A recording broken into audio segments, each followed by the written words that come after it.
The ancient ones never left. They only changed their form. They are among us. Every face has a story, every soul a secret. Join stories. Like, subscribe, and drop a comment to spread the hype.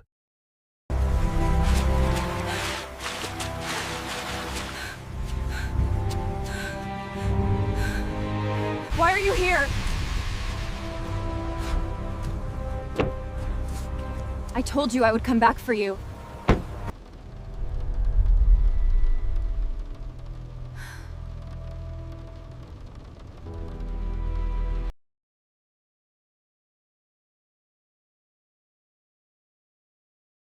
Chapter 1. A Cry of Spring Amidst Gray Concrete. From the outside, Paris was the city of lovers and lights. However, for Persephone, Paris was an aging giant, fading a little more each day, struggling to breathe amidst exhaust fumes and gray concrete.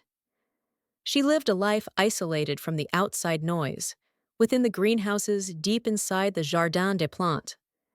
Her hands always smelled of earth, and a narcissus flower would be hidden in her hair in every season. Persephone was not just a botanist. She was a goddess who felt the pulse of the earth at her fingertips. Although the modern world defined her as a nature lover, she was the secret architect of the flowers blooming along the Seine every spring. Yet, a heavy shadow loomed over her mother, Demeter. Demeter managed one of Paris's most powerful agricultural and food empires, keeping her daughter in a glass bell jar, exposed only to daylight. Persephone, however, felt a deficiency deep inside. She knew that a part of her was missing, growing in the heart of a void that the sun could not warm. Chapter 2. The Invisible Emperor of the Underground. Thousands of feet below the city, in the depths of Paris's famous metro and abandoned catacombs, another empire reigned, Styx. This was not only the city's most exclusive and darkest nightclub chain, but also an invisible stock exchange, the beating heart of the financial world. Hades was at the head of this empire. Hades was the most mysterious figure in Paris. No one knew where he came from, but everyone sensed how powerful he was.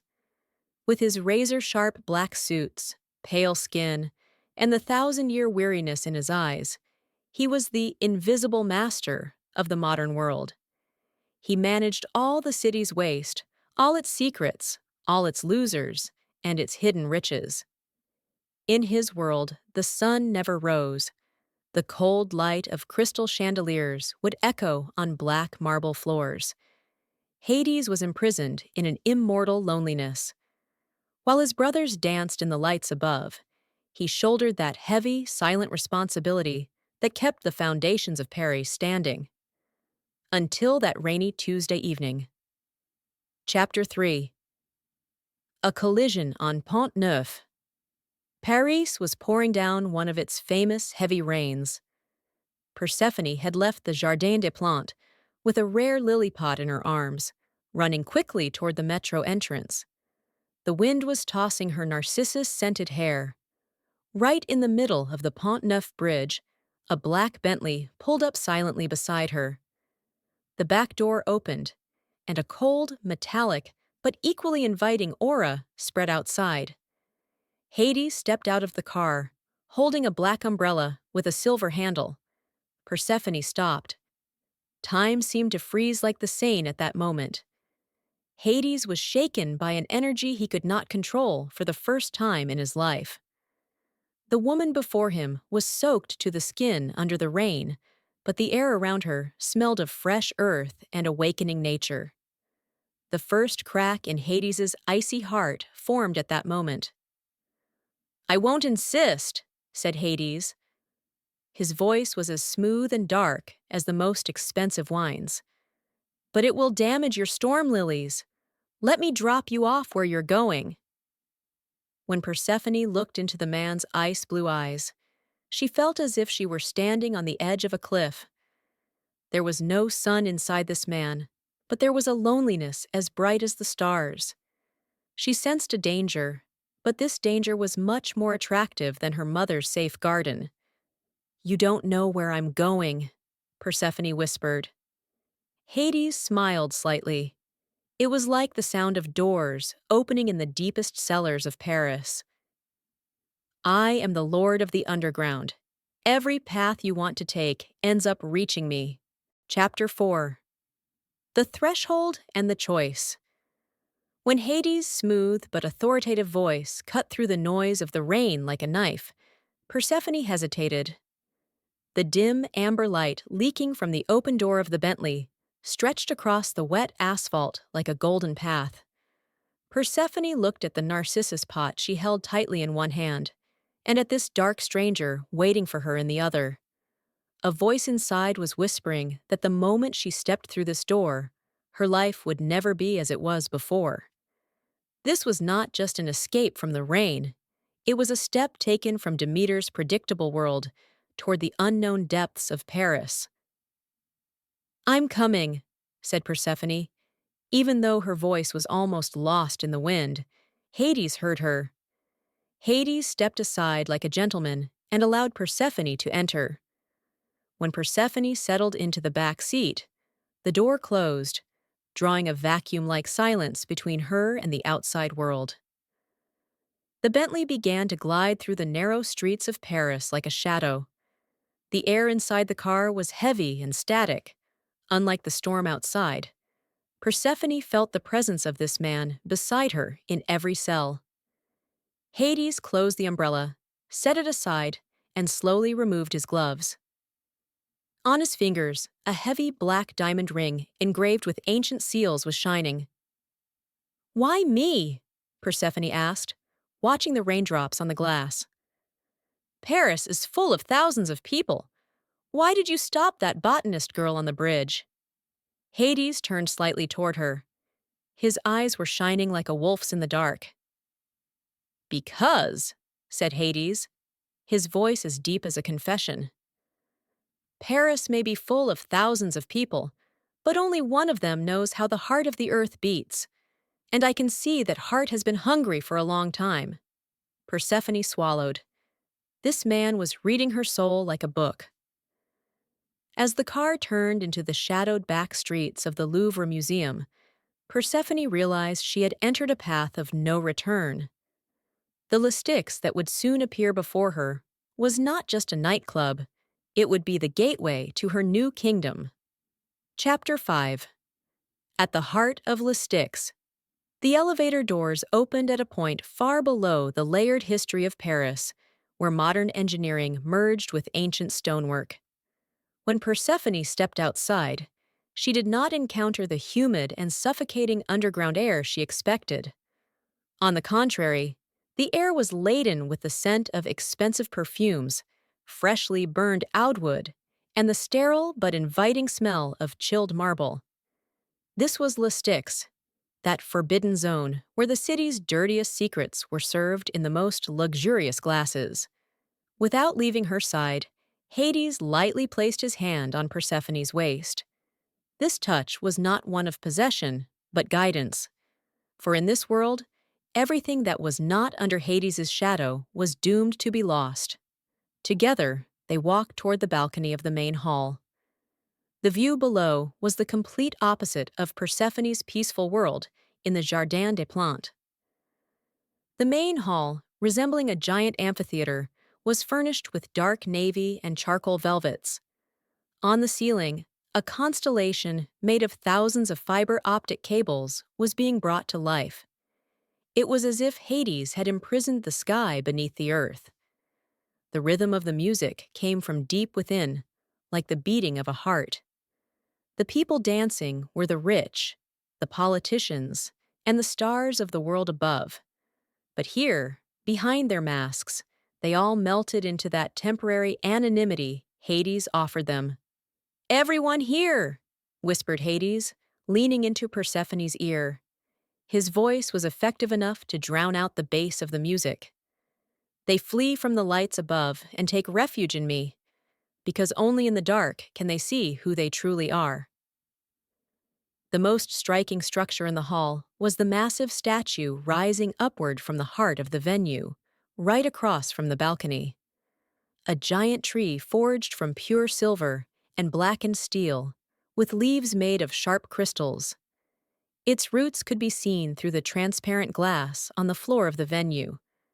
There, the real underground waters of Paris were flowing like a living river. Persephone approached the railing in fascination. This is a dead tree," she said sadly. "Made of silver, it doesn't breathe." Hades stood right behind her, his breath making the hair on the nape of Persephone's neck tremble. "It is not dead, Persephone. It is eternal. It knows no transience of spring. It does not wither, does not shed, and does not betray. Just like this kingdom."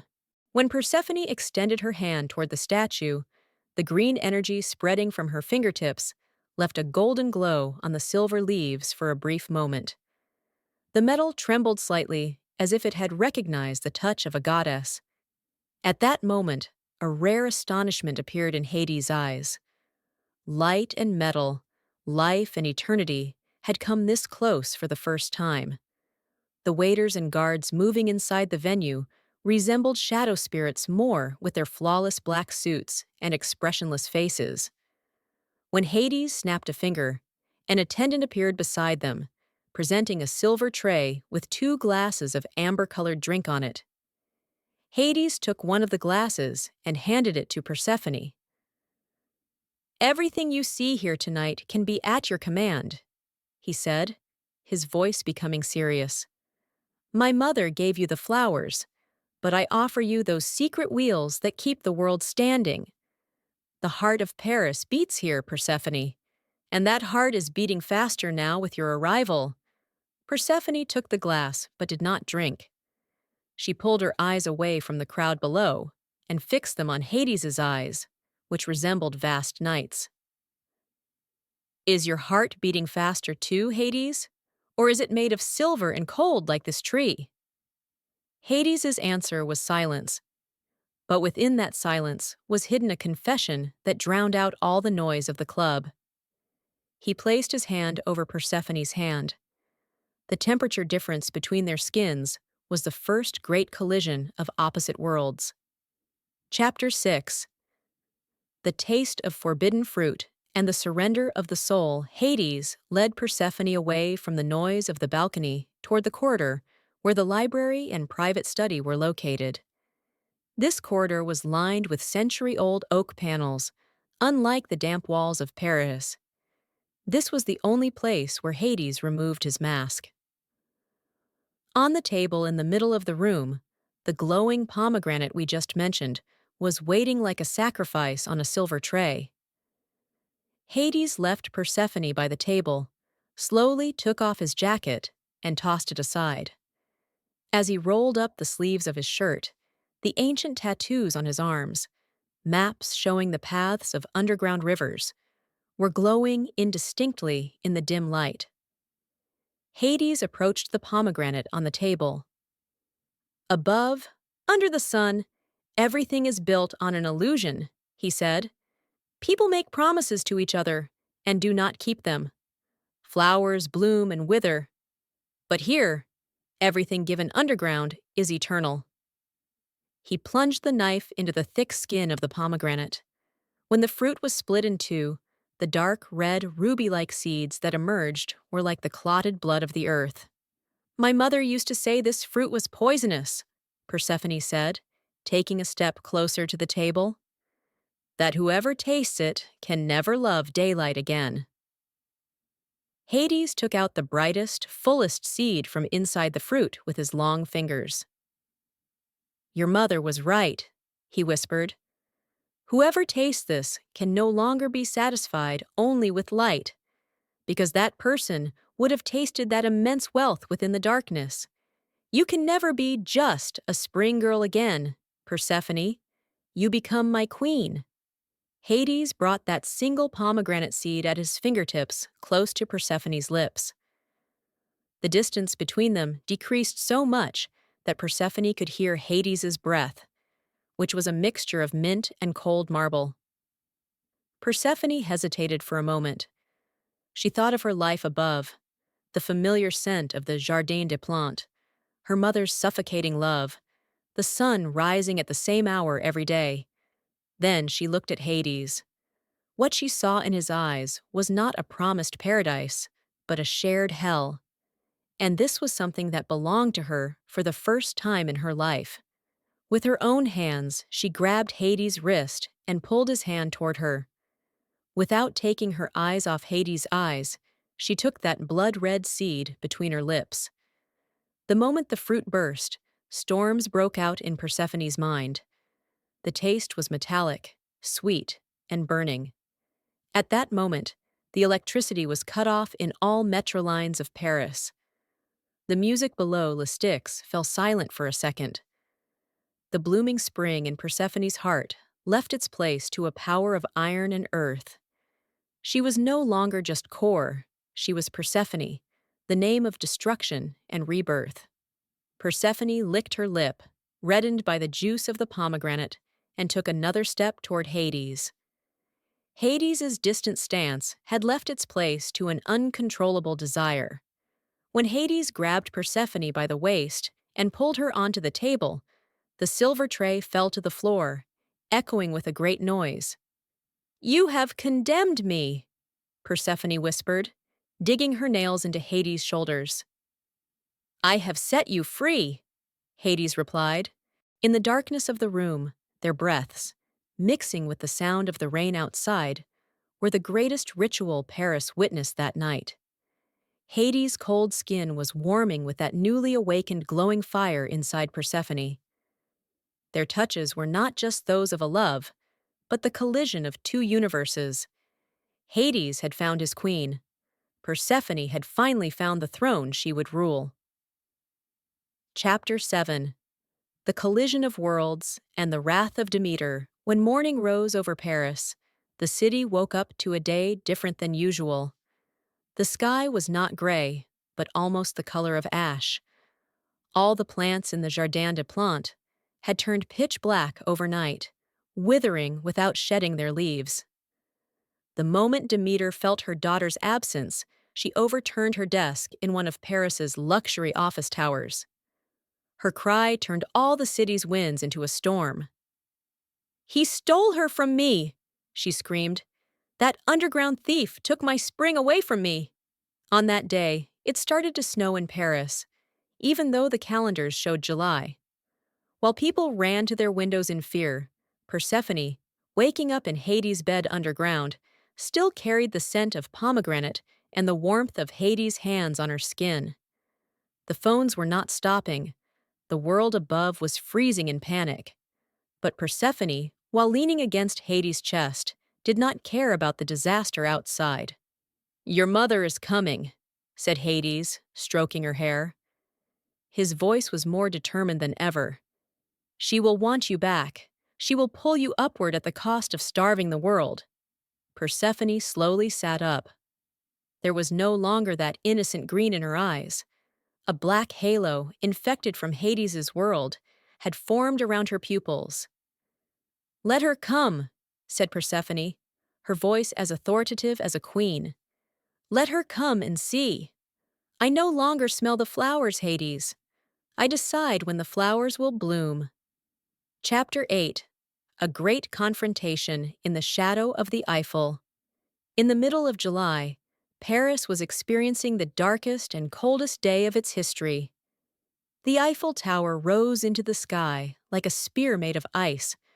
All transportation in the city had stopped, and giant ice masses had formed on the banks of the Seine. Humanity had retreated to their homes in despair in the face of this unexplainable climate disaster. Demeter stood in the Trocadero Square, covered in furs and with eyes glowing with rage. The vegetation around her was frozen with her wrath, and the ice on the ground cracked with every step she took. "Hades!" she roared. Her voice was a thunderclap echoing through all the streets of Paris. "Give my daughter back, or I will bury this city and the whole world in an eternal hunger." In the middle of the square, the asphalt suddenly began to melt like a pitch-black liquid. Hades rose from the shadows, along with Persephone beside him. Hades was there, in his flawless black suit as always, and Persephone in a cape the color of pomegranate blossom, woven from the silky darkness of the underground. Demeter paused for a moment when she saw her daughter. "Kor, my sweet girl, come to me. I will save you from that darkness." Persephone took a step forward. She no longer felt fear when she looked at her mother. "My name is no longer Kor, mother," she said, her voice cutting the wind like a knife. "I am Persephone, and I was not saved. I was chosen." Demeter's face shook with horror. She had noticed that slight red stain on her daughter's lips, that fate sealed by the pomegranate. "What did you do to her, Hades?" she screamed. "Did you defile her? Did you bind her to yourself?" Hades took Persephone's hand and interlaced his fingers with hers. "The only thing I didn't do to her was to lock her in a cage like you did, Demeter," Hades said calmly. "I gave her a kingdom. You were only offering her a garden." Chapter 9. A Modern Agreement. The tension in the square was so high that the irons of the Eiffel Tower were aching. The collision of two opposite seasons was creating a storm right in the heart of Paris. "The world is dying, Demeter," said Persephone, looking into her mother's eyes. "People are freezing because of your ambition. If you force me upward, the earth becomes a prison for me, and as long as I cry, you can never bring the spring." Demeter took a step back for the first time in the face of her daughter's determination. Persephone was no longer a child to be managed, but a goddess to be bargained with. Hades intervened, his voice as heavy as a judge's. "We will make an agreement. The modern world is built on order. Persephone will be above with you for half the year, making the parks of Paris and the world green. During that period, I will retreat to my shadows. But during the other half of the year, when the first leaf falls and the rains begin, she will return to me, to the throne of Styx by my side." Chapter 10. Sealing Demeter approved with a nod after a long silence. She had no other choice. At that moment, those heavy, leaden clouds over Paris began to disperse. The ice melted. The Seine began to flow again. Hades and Persephone looked at each other one last time. This was not a goodbye. This was the beginning of a longing that would last thousands of years. "Will you wait for me?" Persephone whispered. Hades pressed a deep kiss on her forehead. "I waited for you for 1,000 years. What is 6 months? I will count every heartbeat underground. And when you return, even Paris will pale beside our passion." As Persephone walked toward her mother, fresh narcissi were bursting through the snow with every step she left behind. Hades slowly disappeared, sinking into the shadows. Today, when autumn comes to Paris and the wind begins to howl in the corridors of the Louvre, people think it is just a change of season. Yet that howl is the joy of the underground emperor reuniting with his queen. Whenever the city is painted gray and people take refuge in the warm underground metros, that is when they know that Persephone has returned home, to Hades' arms. Paris is the city of light, but its greatest story is hidden in the dark. The ancient ones never left. They only changed their form. They are among us. Every face has a story. Every soul, a secret. Join stories.